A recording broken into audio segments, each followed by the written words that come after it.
NFL media is smarter than the NBA media. More sophisticated. The NFL media doesn't fall for gimmicky stats. The NBA media still does.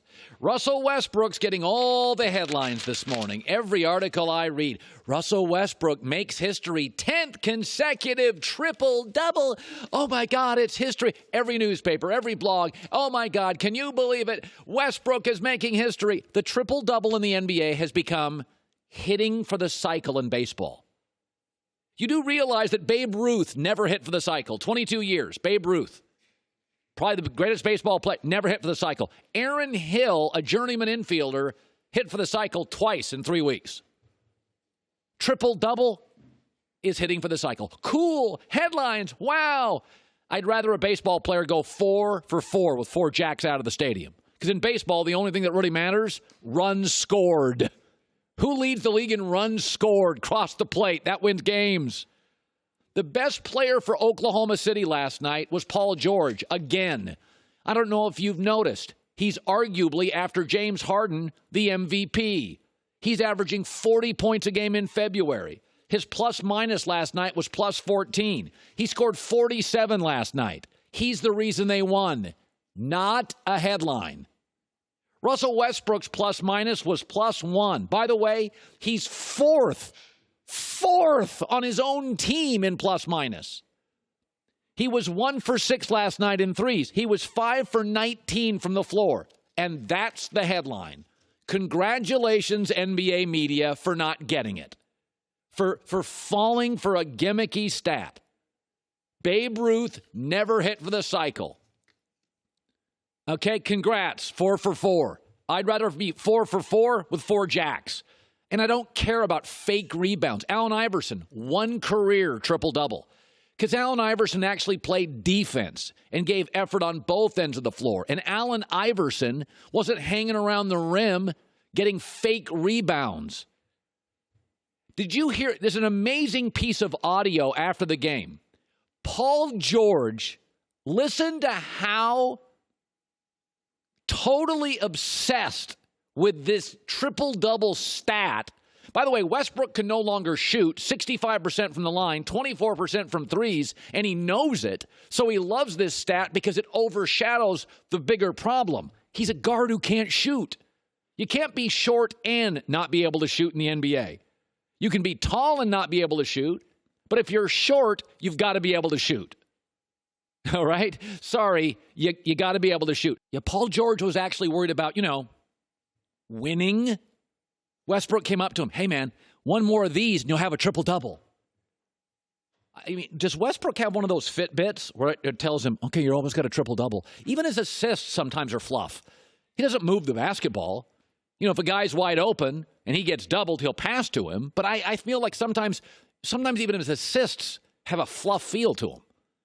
But, in the NFL media doesn't fall for, passing yards. Matt Stafford has 1 million passing yards. Kirk Cousins has 1 million passing yards. Do they have one signature play in the history of their careers? The NFL media has figured it out, that passing yards have a direct correlation to a bad team trailing in a game. You want to know who led the NFL last year in passing yards? The Tampa Bay Buccaneers led the NFL in passing yards. But the NFL media doesn't freak out over it because what does it mean? 12 quarterbacks threw over 4,000 yards last year. Half didn't even make the playoffs. So I'm not saying passing yards mean nothing. You wouldn't want to generally be last in the NFL in passing yards, but it doesn't translate to wins. Half the teams that had it last year didn't make the playoffs. Tampa Bay Buccaneers led it, didn't make the playoffs. All it means is you're generally behind in games and have to throw to catch up. The triple-double, it grabbed all the headlines last night. Paul George, to me, is the most valuable player right now in the league, not James Harden. James Harden's the best scorer, but he doesn't play defense like Paul George. Paul George is loose, is feeling great. He's the MVP of the league. He had 47. He had a plus 14 plus minus. And the headline is that stupid triple-double garbage? I'm sorry, but if you win the game 8-7 in baseball, I don't give a rip about an individual stat for a guy that hit a triple in the third inning with nobody on and was stranded there.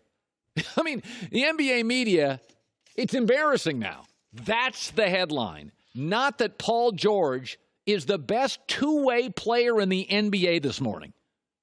And unlike Kawhi Leonard, he's out there every night. Paul George, the best two-way player in the NBA. Not LeBron right now. Last 60 days, Paul George, best player in the league.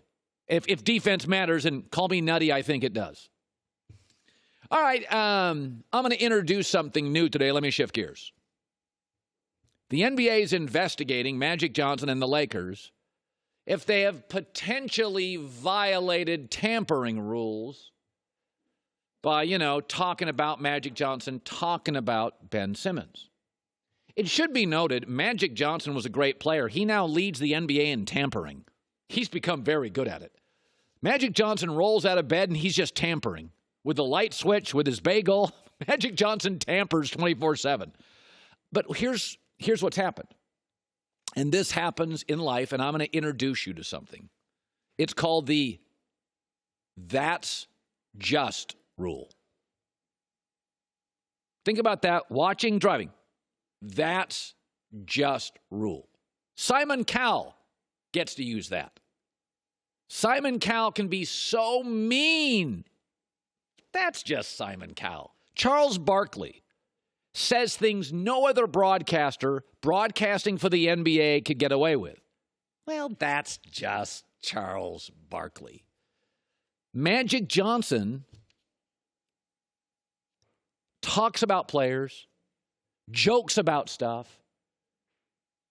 That's just Magic Johnson. It's not tampering. It's who he is. He's fun. He jokes. John Daly, this in golf. Is that guy smoking? You got to kick that guy off the course. That's just John Daly. Manny Ramirez. Remember Manny Ramirez, one of the great all-time players for the Red Sox. Manny Ramirez once cut off a throw. He was a left fielder. He once cut off a throw from a center fielder. Johnny Damon made a play at the wall. Ball's loose. Johnny Damon's throwing it back to the infield, the cutoff man. Manny Ramirez cuts off the cutoff man. Well, it's just Manny Ramirez. They even had a term for it. It's just Manny being Manny. You watch Gordon Ramsay on those cooking shows, you're like, what a jerk. Oh, not really. It's just Gordon Ramsay being Gordon Ramsay. It's called, I'll introduce it to you in life, and it matters, and we use it all the time. The "that's just" rule. Magic Johnson's not tampering. That's just Magic Johnson. It's how he talks. It's how he's always talked. He's funny. People like him. I've been in rooms with Magic Johnson. He's always smiling. Even this past week when he was angry at the Pelicans, he was kind of smiling as he said, there's a lot of stuff out there. We didn't, of course, give it any of the stuff. I went to a Laker game a year ago. It was unbelievable. I'd never seen anything like it. And I've got decent seats, right? I'm around midcourt, about 30 rows up, sitting with the NBA commissioner. Just joking. Anyway, I was at the game, and I look over to the right, and the crowd rises. And I thought there was a fight. You ever gone to a stadium, and everybody's getting up, and you're like, oh, there's a fight.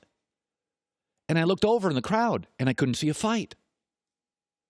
And I looked on the floor, and I didn't see a fight. And the crowd, section by section by section by section by section, was standing. And finally I saw it. Magic Johnson, who's been in that building 10,000 times, had simply emerged from the tunnel, and people stood section by section to get a glimpse of a guy they'd seen play, stand, talk in Los Angeles for 30 years. He's not tampering. He's a superstar. That's just magic. Hi, everybody. Thanks for watching. Subscribe here to get the latest from the show. Also, be sure to check out more of the best clips from The Herd or go watch a few segments from other shows on FS1.